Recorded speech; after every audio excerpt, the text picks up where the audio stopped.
Welcome all to the Semantics project of our group.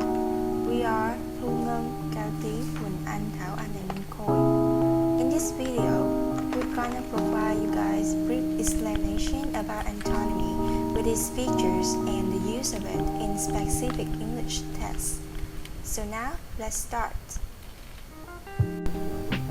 Before looking deeper into types of antonyms in semantic context, let's look at how the notion of antonym is different from the general understanding.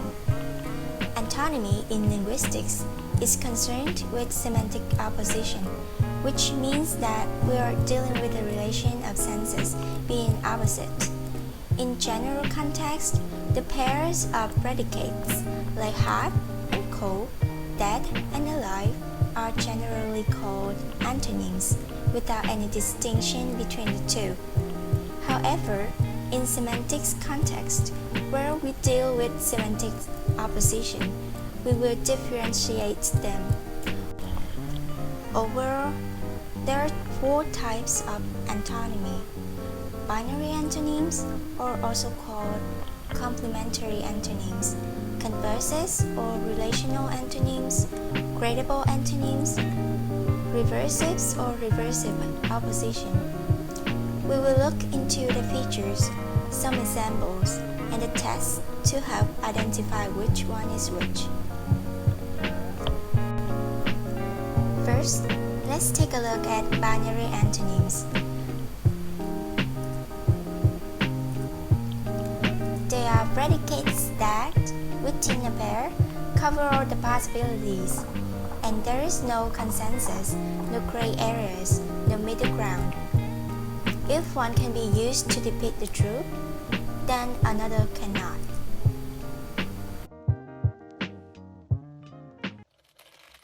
Let's look at two examples to clarify. First, let's take a look at hot and cold. If I order a cup of coffee, it can be served hot or cold, and they are opposite in sense. However, they do not cover all the possibilities. There are still middle grounds like warm, room temperature, boiling, cool, mild, and tons of other in between and in the extreme ends. However, if we talk about the state of a person, he or she can only be dead or alive. There's no middle ground. There is no consensus, no ambiguity. If a person is dead, he cannot be alive, and vice versa. That takes us to another point, how to test for binary antonyms. One of the proposed tests, which presents the point that one sense is the negation of the other. We can say if A is not the first word in the pair, then A is the second word in the pair, or not A, then B. For example, if a statement is not true, then it is false. The other is if another statement is not false, then it must be true. It must be either one. So true and false are binary antonyms. Now, let's move to the second kind of antonym, which is relational antonym. So, what is relational antonym? Two predicates that describe a same relationship with opposite relationship are relational antonyms. Through these two examples, we can see that to be relational antonyms, predicates have to be in pair first. Then, these antonym pairs also include such a relationship that when one be used, we often think about the other. We can look back this example. When we say he is a husband, first question comes up to our minds that whose husband? Because one cannot be a husband if there's no wife. For the second example, we can see the relationship between borrow and lend. When A is borrow a book from B, that means B lend or give the book to A. B cannot lend a book to A if A not borrow a book from B. Let's move to the final phrase, testing. We need to do a small test to check whether these two predicates are relational antonyms or not. The formula is if A is the first predicate of B, then B is the second predicate of A. Or you can just say if A is something of B, then B is something of A. For example, if A is husband of B, then B is wife of A.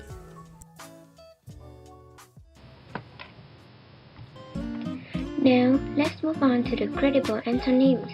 Credible antonymy is the most common type of antonymy. It is a relation in which two members of a pair of antonyms are credible. For example, hot and cold. As Ngan mentioned in the previous part, between hot and cold are some intermediate terms such as warm, tepid, and cool. Look at the other example. Between the two extremes of the size big and small, there is also a degree which is medium. Another pair is love and hate. Obviously, there are some intermediate expressions on the scale included, like, be indifferent to, and dislike. Only 3 examples are pairs of credible antonyms. More of one is less of the other. Credible antonyms can be used in a comparative or superlative sense. For example, wider is less narrow and more difficult is less easy. Or let's take a look at good and bad. Both of the two words have the comparative and superlative degrees, better, best, and worse, worst. Therefore, being not good is not necessarily bad, and being not bad is not necessarily good. That takes us to another point, how to test for credibility. The first test is comparative sense that I have just mentioned before.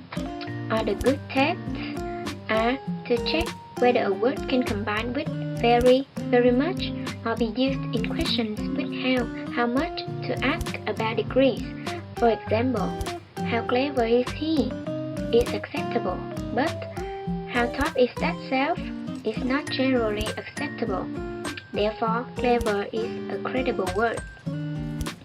Another thing to talk about is that the distinction between binary antonymy and credible antonymy is sometimes blurred by language users. In English, for example, it is reasonable to assume that whatever is alive is not dead and whatever is dead is not alive. So, dead and alive is a pair of binary antonyms. However, we do have expressions like half dead, barely alive, and more dead than alive, which suggests that, in some contexts, alive and dead can be seen as credible antonyms. Nevertheless, the difference between these two types is useful, in that it describes an important distinction between the two types of word relationships. Now let's move to the last type of antonymy, reversive. The last type of antonyms is reversive or reversive opposition. It denotes change in opposite directions between two states. Due to its characteristic, which is the difference in direction, this type of antonyms is found only in verbs. So, a pair of verbs are reversive of each other if they are performed opposite to each other in terms of direction. For example, let's look at the animation of the verb leave and enter. We can see very clearly the difference in direction. The man goes out of a door. However, he heads to a door again. So, the sentence to describe this animation will be like this. He leaves, and then he enters again. Therefore, enter and leave are reversive of each other. Or we can say, leave is the reversive of enter, or enter is the reversive of leaves. The first example is the model test to identify the reversives. It is called the again test. To simplify it, we turn it into a structure as in the slide. S plus V1 plus an object if possible, then S plus V2 and plus the object, and again. If a pair of verbs is semantically appropriate when they are put in the test, then the pair are reversive of each other. Here are a few more examples. Let's look at them. They undo it, then they do it again. She undresses the shirt, then she dresses again. These two sentences are semantically appropriate. Do and then undo, dress and then undress. So, Do and undo are reversive of each other. Dress and undress are reversive of each other. Now let's look at the use of antonyms in some English texts. Okay, so we have looked at antonyms and antonyms categorization. Let's look at antonyms in use in poetry, drama, novel, and speeches to see why antonyms are so important in English language. In this poem, Alfred Tennyson depicted many of the heroic qualities that have been diminished by old age, but they haven't been lost completely. They don't have the same strength or physical prowess they possessed as younger men fighting epic, world-changing battles. But inside, Ulysses declares, they are ultimately the same men they have always been. Their minds and hearts are still brave and composed in the face of danger and obstacles. Their bodies have been quickened by old age, something all human beings are destined to face, but their spirits are as strong as ever. They remain determined to work hard to pursue their goals and accomplish them, and to never give up. The use of antonyms give them a reminiscence of their glory past, and also to emphasize that glory isn't lost completely. Juliet says this in Act 1, Scene 5, when she finds out who Romeo is. When we read the words at first, we may think them very ridiculous, illogical, and raving. However, when we explore the plot of the drama, we can find that the drama uses the antonym pairs and corresponding figures of speech to depict the contradictory mind of Juliet on the occasion. She's expressing a punch of information and emotion all at once here. She's fallen in love with Romeo, but she's upset that he is a member of the rival family. Love now seems very strange to her, that she can love someone she's supposed to hate. In the process of writing novels, numerous novelists are very good at employing antonyms. The example is excerpted from A Tale of Two Cities written by Charles Dickens. It uses 6 pairs of antonyms to depict the complicated and dangerous atmosphere before the French Revolution. These 6 antonym pairs are parallel and overwhelming in the way that they remarkably carry the intended message of the writer. Abraham Lincoln once in his address at Gettysburg had, "The brave men, living and dead, who struggle here, have consecrated it. For above our poor power to act or detract, the world will little note nor long remember what we say here, but it can never forget what they did here." The effect achieved by the use of these antonyms is rather striking. With the beautiful language forms of the use of antonymy, and the persuasive power of the speakers are strengthened greatly, and the audience are more likely to be convinced to a greater extent. Antonymy plays rather important roles in specific English texts, especially in poetry, novels, dramas, and speeches. Antonymy helps the English textual cohesion. Employing antonyms in text correctly reveals the oppositeness of the things and produces the strong sense of comparison. Therefore, writers are fond of and are good at employing the antonyms in their literature works, and it contributes to achieve characterization, scene description, statement of opinions, discussion, and refutation.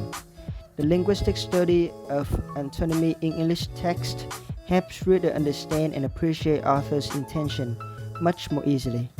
Teachers who emphasize the study of antonymy in class will find their students have a higher reading ability. However, the study of antonymy should not stop at a linguistic level. Probing into the rhetorical function of antonymy may help us improve the ability of using language and heighten the effect of language output. That also concludes our videos of antonyms. Hope you guys find it interesting, refreshing, and informative. Thank you.